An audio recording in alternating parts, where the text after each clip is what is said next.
Assalamualaikum warahmatullahi wabarakatuh. Kami dari kelompok Development Delivery PTUTS. Saya Adriana Putri sebagai moderator. Ada Diana dari Mei Idrian dan Dwi Pramesti. Baiklah, saja langsung kita mulai yang akan dibacakan oleh Jamilan Nadi. Silahkan. Pengertian perempuan. Perempuan adalah manusia berjenis kelamin betina, berbeda dari wanita. Istilah perempuan dapat menunjukkan kepada orang yang telah dewasa maupun anak yang masih anak-anak.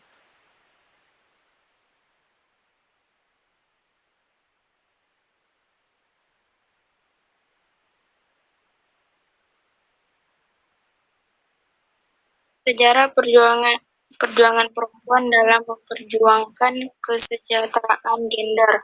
Periode kolonial. Pada periode panjang ini, gerakan perempuan sangat identik dengan semangat pembebasan negeri dan perlawanan terhadap penjajahan. Dalam sejarah Belanda, tiba-tiba di Nusantara sejak akhir abad 16, yaitu pada tahun 1596, dan menjajah negeri ini sedikit demi sedikit. Selama lebih kurang 350 tahun, Belanda mengambil keuntungan tanpa ada balas kasihan demi hasil yang sebesar-besarnya melalui sistem monopoli, perdagangan, dan perampasan serta tanam paksa yang dilakukannya. Oleh karenanya, reaksi langsung timbul dari para penguasa pribumi yang ada di Indonesia. Di seluruh tanah air munculnya perlawanan-perlawanan. Namun Belanda selalu menang karena keunggulan di bidang persenjataan dan kemampuan politik. Adu dombanya yang cukup membuat para penguasa sempat tertipu. Pada periode ini, di sebagai penjuru Indonesia, kita jumpai banyak tokoh terkemuka perempuan yang tampil mempertahankan negeri ini seperti Cut Nyakden dan Cut Mutia, keduanya dari Aceh, Raden Ayu Agen Serang, dan Roro Busik, istri dari pahlawan Untung Surapati, Christina Mata Yahayu dari Maluku, Emi Selan dari Sulawesi Selatan. Mereka semua berjuang mengangkat senjata melawan kolonialisme Belanda untuk mempertahankan kelautan, walau masih terbatas hanya untuk negeri sendiri-sendiri. Kemudian pada awal abad ke-20, para pendekar perempuan melalui memfokuskan memperjuangnya.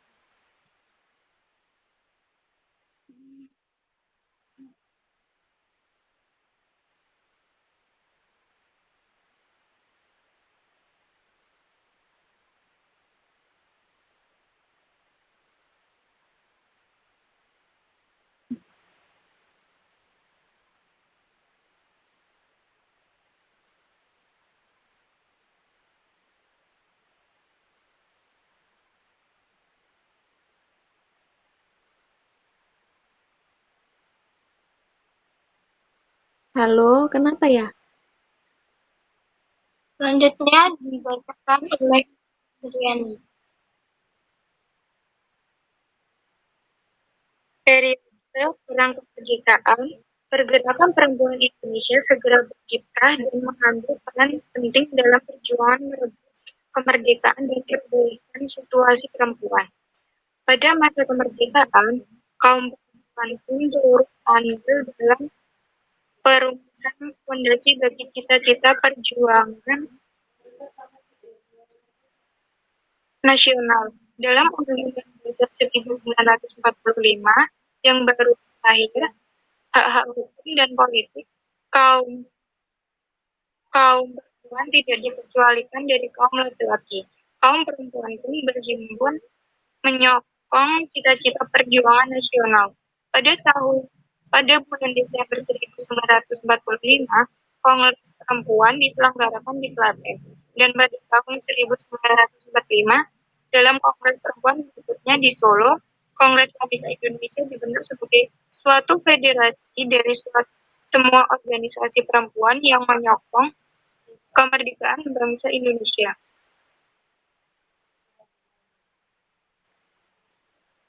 Sambil memanggul senjata dan membantu dapur umum, serta ambil bagian dalam kesatuan gerilya, perempuan Indonesia tidak luput terus menyuarakan tuntutan mereka, upah dan hak yang sama atas kerja, perbaikan hukum perkawinan, pendidikan untuk kaum perempuan, dan lain sebagainya. Di sana kembalinya Belanda pasca usainya Perang Dunia II, kaum perempuan pun kembali turut mengangkat senjata.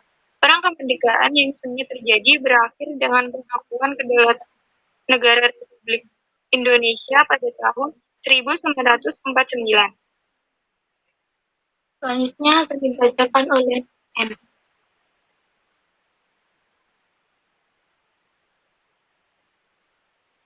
Periode Orde Lama.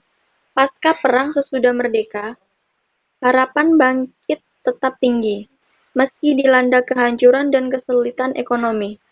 Harapan dan semangat atas Indonesia baru yang menjunjung kesetaraan seluruh rakyat tertindas, perempuan maupun laki-laki tetap tinggi. Namun harapan itu tidak kunjung tercapai. Masalah poligami sebagai salah satu masalah sentral perempuan tidak kunjung terselesaikan. Begitu juga berlakunya pembagian kerja menurut jenis kelamin. Tamparan paling keras dan terbesar pada saat itu menimpa gerakan perempuan karena Presiden Republik Indonesia kala itu, Bapak Insinyur Soekarno pahlawan nasional yang pernah menyerukan penghapusan poligami secara ironis menduakan istri pertamanya pada tahun 1954. Dilema segera menghadang gerakan kaum perempuan. Di satu sisi, apakah akan mengancam sang pahlawan dan dicap antinasionalis atau mengesampingkan masalah ini? Persatuan gerakan perempuan jadi sangat lemah pada saat itu karena terbagi. Sebagian meneruskan perjuangan anti-poligami atau perwari, sedangkan golongan lain mengabaikan masalah tersebut.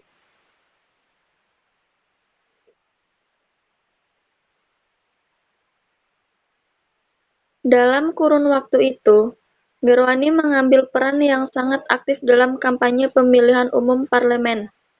4 anggotanya terpilih dalam pemilu tahun 1955. Jumlah massa yang terhimpun pada saat itu sangat besar. Tercatat pada tahun 1961 mencapai 1 juta orang lebih yang terbesar di seluruh wilayah Republik Indonesia. Kampanye Gerwani tertuju pada beberapa masalah perkosaan di Jawa Barat dan Bali. Selain itu, mereka juga melakukan agitasi untuk memberikan dukungan kepada lurah-lurah perempuan, mendirikan warung-warung koperasi, mendukung gerakan tani, kampanye pemberantasan buta huruf, perubahan undang-undang perkawinan agar lebih demokratis, menuntut hukuman yang berat untuk perkosaan dan penculikan, dan meritit usaha sosial ekonomi untuk kaum tani dan buruh perempuan. Gerwani juga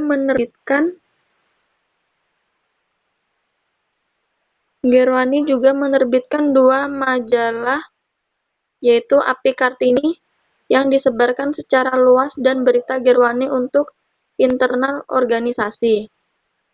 Di kemudian hari, Barisan Perempuan di DPR pada tahun 1958 mengajukan usulan rancangan undang-undang perkawinan yang dikenal sebagai usulan Nyi Sumari dengan dukungan dari berbagai organisasi perempuan. Periode Orde Baru. Pada tahun 1966, PKI dan Gerwani dibubarkan dan ditetapkan sebagai organisasi terlarang. Pada saat itu, Soeharto menjadi Presiden Republik Indonesia dan membentuk pemerintah Orde Baru. Tahun 1978, dipaksa masuk ke partai politik golongan karya atau Golkar. Di tahun yang sama, Kementerian Urusan Perempuan Wanita dibentuk juga dalam kabinet. Berbagai permasalahan perempuan seperti penentuan status karena hingga menyelesaikan kasus kejahatan dan kekerasan terhadap perempuan diserap untuk diurus oleh negara. Kala itu gerakan perempuan masuk periode yang sangat terstruktur. Segala peraturan yang terlakukan membuat gerakan perempuan tidak lagi independen. Salah satu penandaan kesatuan itu adalah penggunaan istilah wanita yang berdimensi politis ideologis pada setiap kegiatan dan organisasi perempuan. Orde Baru melakukan penyegaran pada banyak hal atas nama kestabilan negara. Semua kegiatan dilangsungkan dalam kendali pemerintahan. Politik pengendalian ini pun masuk ke dalam POAI yang cenderung menghilangkan data kritisnya dan akhirnya secara alami perlahan pensiun. Kegiatan organisasi-organisasi perempuan yang tersisa pada masa itu berkisar antara pekerja, domestik, bakti sosial, arisan, dan cat show. Pembinaan Kesejahteraan Keluarga atau PKK, organisasi mandiri yang sebenarnya sudah dibentuk sejak 1957, dimasukkan ke bawah asuhan Menteri Dalam Negeri. Ideologinya menggagalkan Pancadharma wanita, yaitu perempuan sebagai penting setiap suami, ibu pendidik anak, pengatur rumah tangga sebagai pekerja penambah penghasilan keluarga, dan sebagai anggota masyarakat yang berguna. Semua kewajiban itu dilakukan dengan cara anak sesuai kodrat wanita.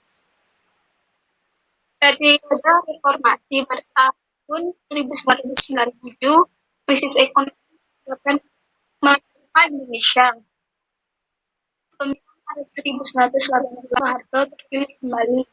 Reaksi keras sejak itu berupa rangkaian demonstrasi yang dilakukan oleh mahasiswa. Salah satu gerakan Gerakan Peduli yang didukung oleh sejumlah aktivitas dari kalangan LSM dan para simpatis perempuan yang mungkin mewarnai rangkaian demonstrasi. Pada bulan Mei 1988, Presiden Soeharto dalam 32 tahun dan menyerahkan Presiden kepada Habibie yang pada saat itu menjabat sebagai Wakil Presiden.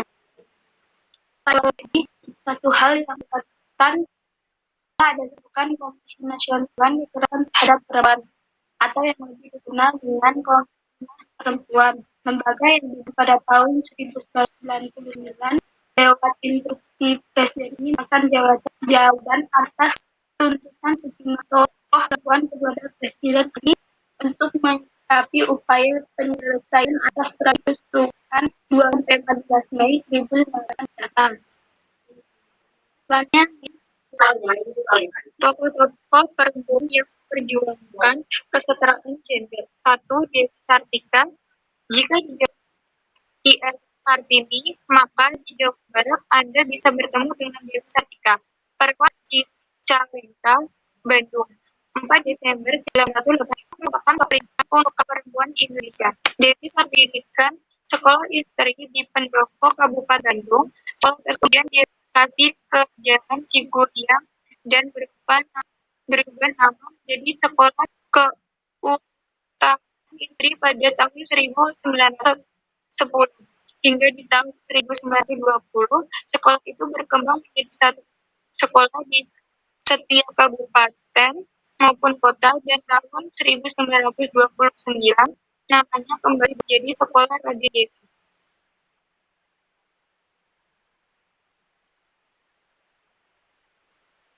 Yang kedua, Siti Walidah Ahmad Dahlan. Terlahir di pemuka agama Islam, Siti Walidah melekat dengan ilmu agama. Tidak pernah mengenyam pendidikan umum kecuali pendidikan agama termasuk bahasa Arab yang ia dapat dari ayahnya, Kiai Haji Muhammad Hadi. Namun pernikahannya dengan Ahmad Dahlan dan kedatangan Muhammadiyah membuatnya memiliki pengetahuan luas. Perempuan yang lahir di Kauman 31 Mei 1946 ini pernah membuat kelompok pengajian bernama Wanita Softresma. Siapa Cinta Ardini juga membuka sekolah-sekolah putri serta mengadakan kursus pelajaran Islam dan pemberantasan buta huruf bagi kaum perempuan. Selain itu, ia juga menerbitkan majalah bagi kaum perempuan. Selanjutnya,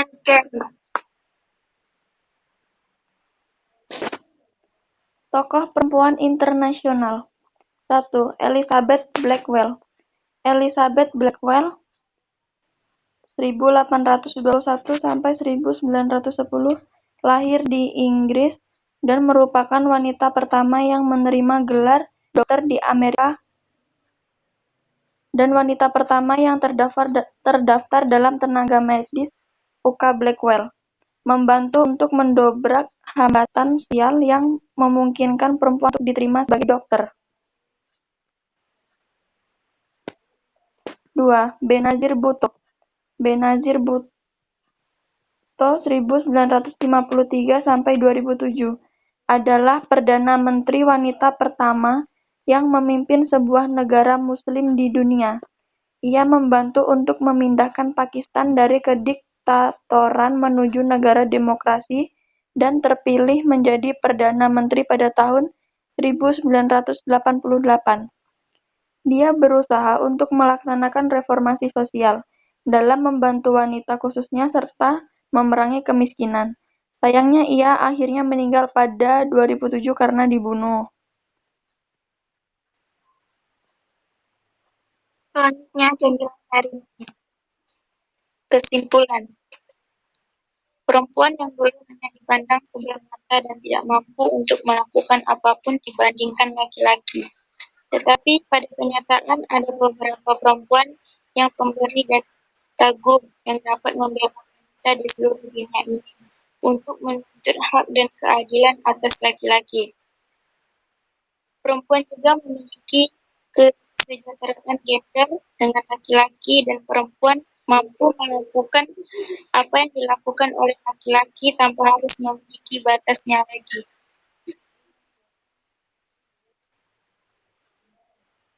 Baik, sekian presentasi dari kelompok kami. Apabila ada kesalahan, maaf yang sebesar-besarnya. Saya akhiri. Wassalamualaikum warahmatullahi wabarakatuh.